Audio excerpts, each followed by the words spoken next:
అస్సలాము అలైకుం వరహమతుల్లాహి వబర్కాతు. అందరికీ నమస్కారాలు.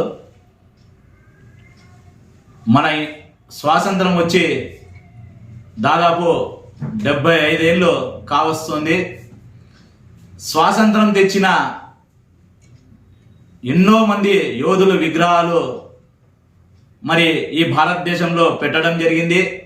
కానీ ఈ అనంతపురం విషయానికి వస్తే 70,000 మెజారిటీ ఉన్న ముస్లిమ్స్ మరి వాళ్ళ మనోభావాలతో ఆడుకుంటున్న రెండు పార్టీలకి నేను ఒకటే చెప్తున్నా, 61,000 మంది స్వాతంత్ర సమరయోధులు చనిపోతే వాళ్ళ శిలా పథకాలు ఢిల్లీ గేటు మీద రచిస్తే ఆ శిలా పథకాలని కూడా గౌరవించడం తెలియని ఈ ప్రధాన పార్టీ ఏదైతే ఇప్పుడు ప్రస్తుతం పరిపాలిస్తుందో వాళ్ళకు ఒకటే సూటిగా అడుగుతున్నా, ఎన్ని సామాజిక వర్గాల విగ్రహాలు పెట్టినా మేము అభ్యంతరం చేశామా?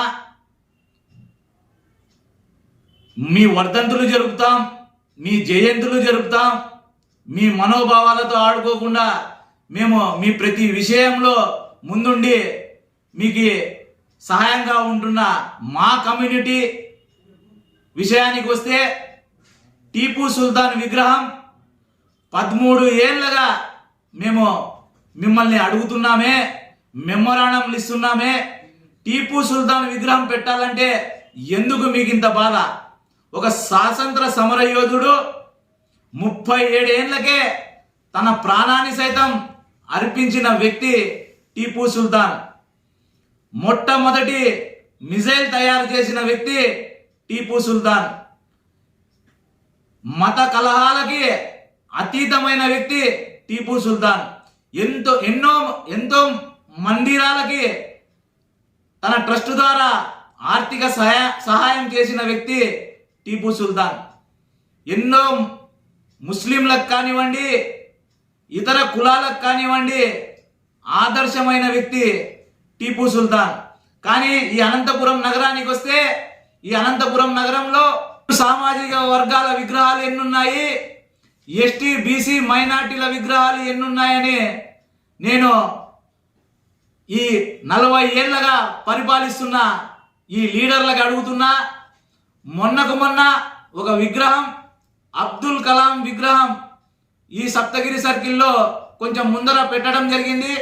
ఆ విగ్రహాన్ని కూడా తొలగించి ఇప్పటి వరకు ఆ విగ్రహాన్ని ఆవిష్కరణకు నోచుకోలేదని నేను అడుగుతున్నా.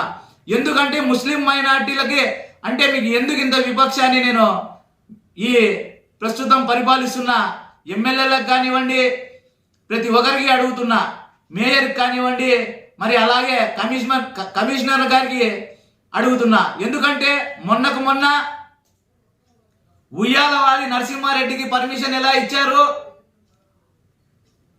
అలాగే ఎన్నో విగ్రహాలకి ఈ సంవత్సరం మీరు విగ్రహాలకి పర్మిషన్ ఇచ్చారు. కానీ టీపు సుల్తాన్ విగ్రహానికి ఎందుకు పర్మిషన్ ఇవ్వలేదని ఈ మీడియా ద్వారా మీకు ప్రశ్నిస్తున్నా. అలాగే కేవలం ఒక ఓటు బ్యాంక్ కనిపిస్తున్నామే కానీ ఒక విగ్రహాలకు కానీ ఒక స్ఫూర్తిదాయకమైన విగ్రహం పెట్టాలంటే కానీ ఎమ్మెల్యేలుగా కానీ మరి ఏ ఉన్నత స్థానం ఇవ్వాలన్నా మీకు ఎందుకు ఇంత బాధ అని నేను ఈ ప్రభుత్వాలకి అడుగుతున్నా.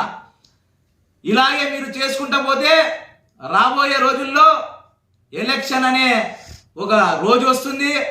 ఆ రోజు ఈరోజు మాకు ఎవరైతే ఇలాంటి మతాలకి కులాలకి అంటగడుతున్నారో, మా విగ్రహాలకి అడ్డం పడుతున్నారో, మా ఎదుగుదలకి అడ్డం పడుతున్నారో వీళ్ళందరికీ తగిన శాస్తి త్వరలోనే చేకూరుస్తామని తెలియజేసుకుంటూ సెలవు తీసుకుంటున్నా.